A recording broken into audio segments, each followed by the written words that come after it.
Een van de belangrijkste onderdelen van het denken is twijfel. Denken begint bij de kunst van het twijfelen. Twijfel is inderdaad een onderdeel van het denken. Vertrouwen is niet af te dwingen. Ik twijfel nooit als ik twijfel. Ik heb geen grote angsten. Was het maar waar, dan zou ik veel interessanter zijn. De kunstenaar is geen zondagskind bij wie alles direct lukt. Hij heeft het recht niet om te leven zonder plicht. De taak die hem is toebedeeld is pijnlijk. Het is een zwaar kruis om te dragen. De vraag voor mij is altijd geweest: wie denk je dat je bent?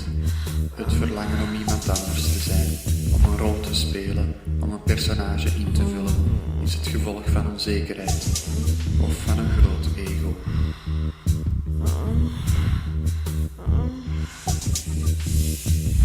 Het is niet wat je bent dat telt, wel wat de mensen denken dat je bent.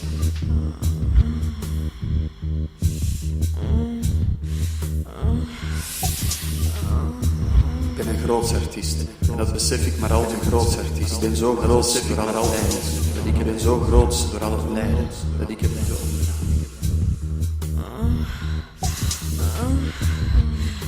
Ik heb mijn hart en mijn ziel in mijn werk gestopt.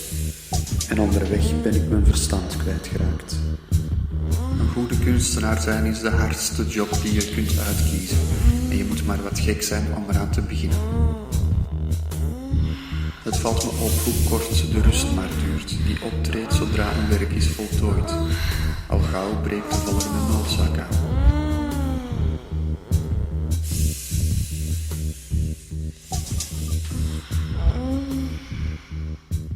Art for all is mijn motto.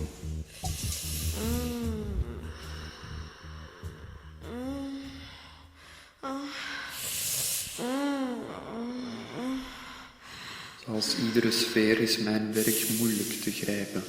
Het lijkt alsof het nog in het reine moet komen met zijn eigen spanning.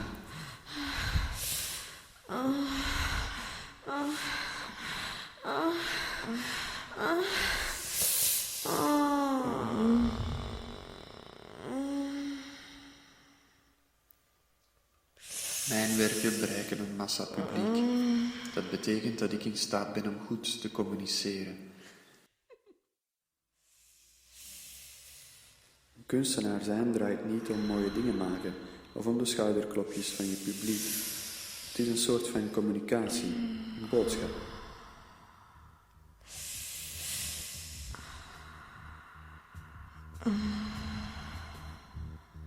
Ik wil geen kunst met een grote K maken.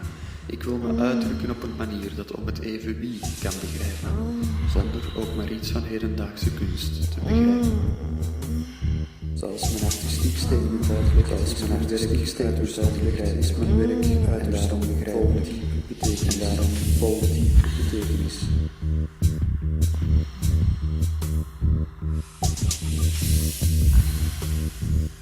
Als iedere sfeer is mijn werk moeilijk te grijpen. Het lijkt alsof het nog in het reine moet komen met zijn eigen spanning.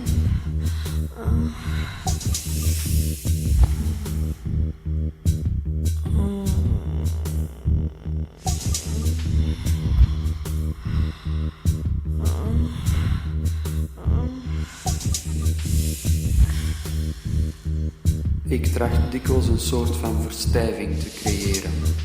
Ik tracht iets te maken dat bedenkelijk is, iets dat moeilijk, zo niet onmogelijk is om onder woorden te brengen.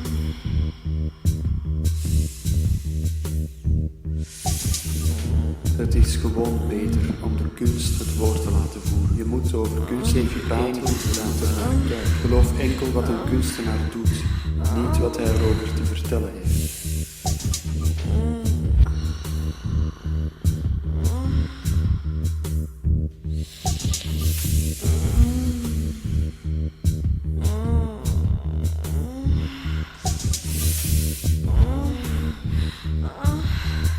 Ik ben zuinig met commentaar over mijn werken en hun eigenheid.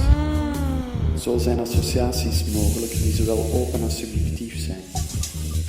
Maar doordat alle gebruikte objecten ook eigen associaties oproepen, faalt het beeld in zekere zin in zijn communicatie.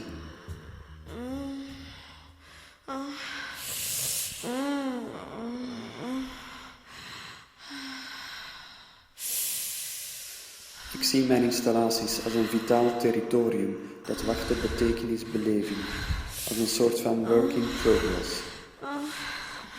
Mijn werk wil een ervaring communiceren, waarvan de toeschouwer tegelijk het gevoel zal hebben dat die afgesloten blijft.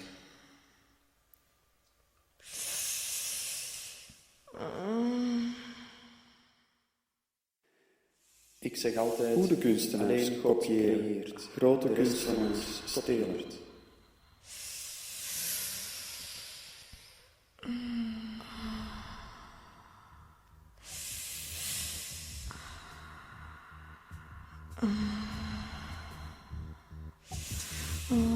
Alle politieke kunst is slecht. Alle goede kunst is politiek. Mensen vragen zich constant af of ik een kunstenaar ben, of een politiek activist, of een politicus. Laat het me je voor eens en voor altijd duidelijk stellen. Wat ik ook doe, het is geen kunst. Laat ons zeggen dat het slechts objecten of materialen zijn, films of schrijfsels, maar het is geen kunst, oké? Het moment dat je in de naam van schoonheid begint vals te spelen, weet je dat je een kunstenaar bent.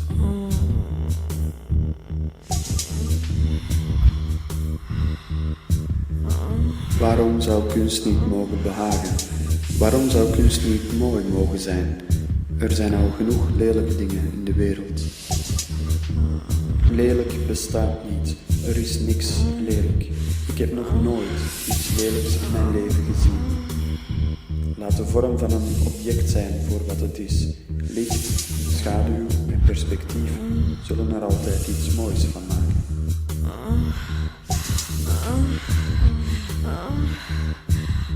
In mijn laatste werk staat de overgang van de ene naar de andere realiteit centraal, als een in-between zijn. Het levert een speels en teder beeld op, dat tegelijk mooi en afstotelijk is.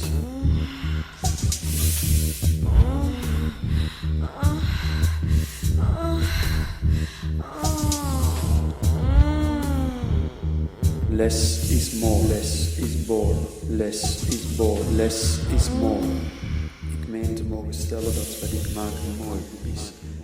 Ik denk dat het mooi is, omdat de grenzen vervagen en omdat de verdelingen in vakjes beginnen te verschuiven.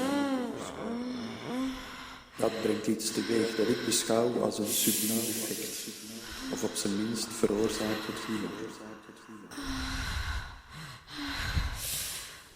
Ik doe onderzoek naar de kunstmatigheid van de natuur.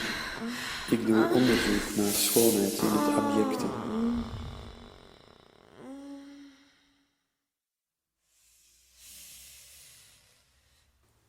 Dit werk is een visualisatie van de zoektocht naar het perfecte beeld.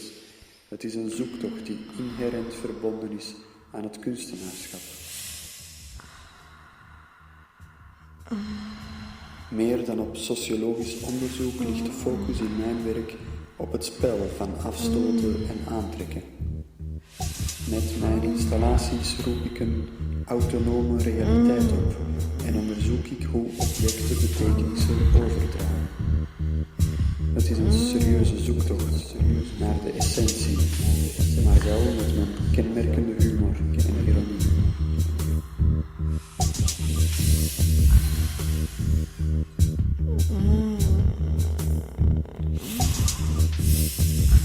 Mijn zoektocht naar identiteit en mijn fascinatie voor lichamelijkheid en seksualiteit komen voort uit problematische jeugdervaring.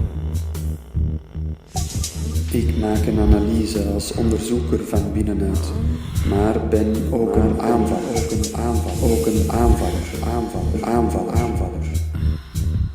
Ik gebruik in performances mijn lichaam als onderzoeksmateriaal, door het in confronterende situaties te tonen. Ik breng ook soms de toeschouwers fysiek in claustrofobische of vervreemdende situaties. In mijn werk gaat het altijd om het spanningsveld tussen persoonlijke ervaring en beleving. En de ongemakkelijke blootstelling.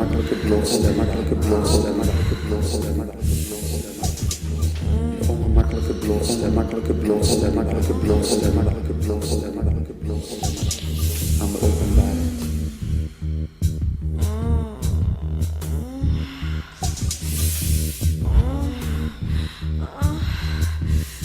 Mijn werk speelt het principe van de zwaartekracht een grote rol.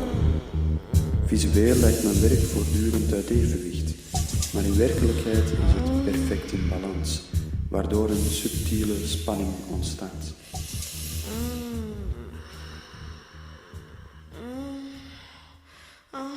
Zoals iedere sfeer is dit werk moeilijk te grijpen. Het lijkt alsof het nog in het reinen moet komen met zijn eigen spanning.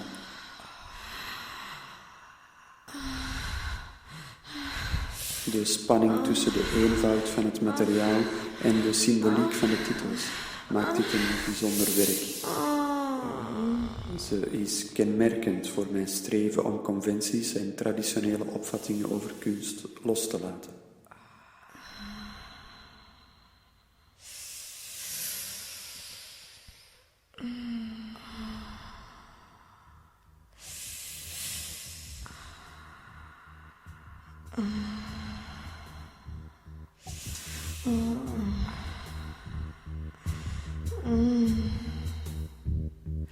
Elk van mijn werken creëert op zijn eigen verschillende manier een complete, abstracte ruimte van stilte in mijn hoofd. Met een rust volop in beweging. Met een aanwezigheid van een afwezigheid. Met iets om op te kauwen voor de ogen.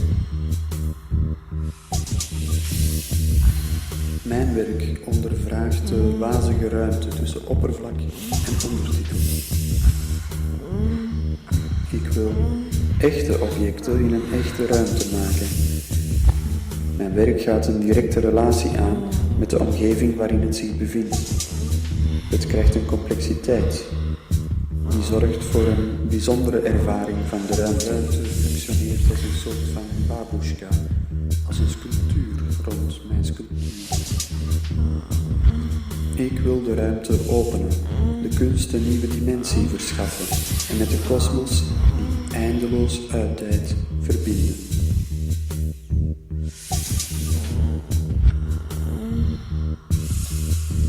Ik maakte dit werk als reactie op de grootschalige, naar mijn mening megalomane werken. Ik wil een werk maken van een absolute schoonheid en zuiverheid. En dat bedoel ik ook letterlijk.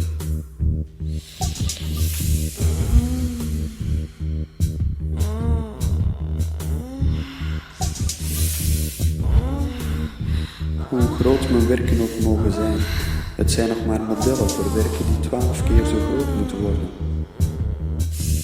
Mensen denken dat mijn werk monumentaal is, omdat het kunst is. Maar laat me je dit zeggen.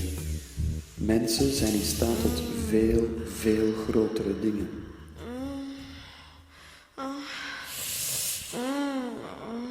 Ze bouwen reuze luchthavens, autostrades van duizenden kilometers.